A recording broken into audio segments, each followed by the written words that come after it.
Good morning, brothers and sisters. We continue to read the Torah reading each day here to complete the Torah cycle for the full year, and we're up to Numbers chapter 30.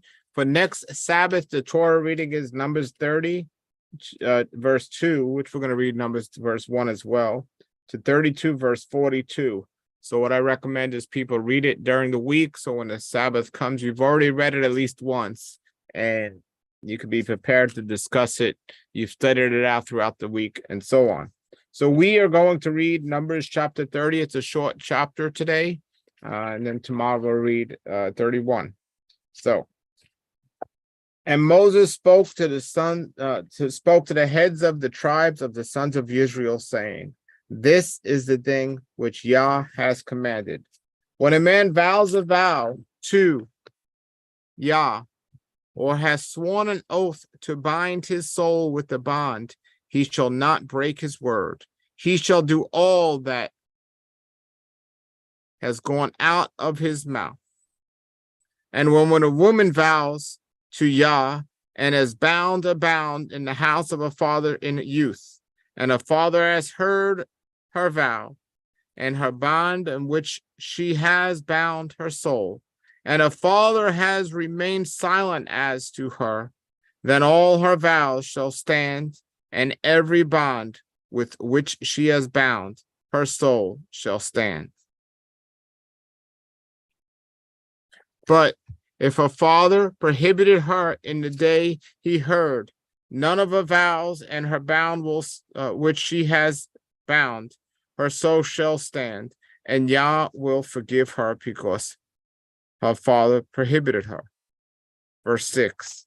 And if she belongs to a husband, and her vows are on her, or rash utterance on her lips, with which she has bound to her soul, and her husband has heard, and in the day he heard, he remained silent as to her, then her vow shall stand, and her bond which she has bound, her soul shall stand. And if in the day her husband hears and prohibits, then he has broken her vow, which is on her, and the rash utterance of her lips, which she has bound to her soul, and Yah will forgive her. And as to the vow of a widow, or her that is divorced, all that she has bound on her soul shall be established on her. And if she has vowed in the house of her husband, or bound a bond on her soul with an oath, and her husband has heard and remained silent as to her, and he has not denied her, then all her vows shall be established, and every bond which she has bound her soul will stand.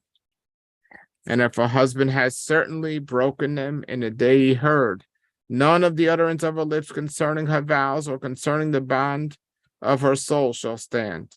Her husband has broken them, and Yah will forgive her. And every vow and every oath and bound to humble a soul, her husband shall establish it, or her husband shall break it. Verse 14. And if her husband is altogether silent at her from day to day, then he has established all her vows or all her bonds, which are on her. He has established them, for he remains silent as to her in the day he heard. And if he at all breaks them after he hears, then he has borne her iniquity.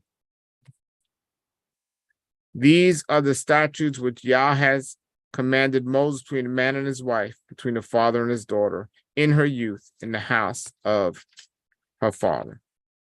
That is chapter 30 of the book of Numbers, and we'll be doing chapter 31 tomorrow in this Torah reading. Have a blessed day, everybody. Stay in the word. Yah be with you, and shalom, shalom.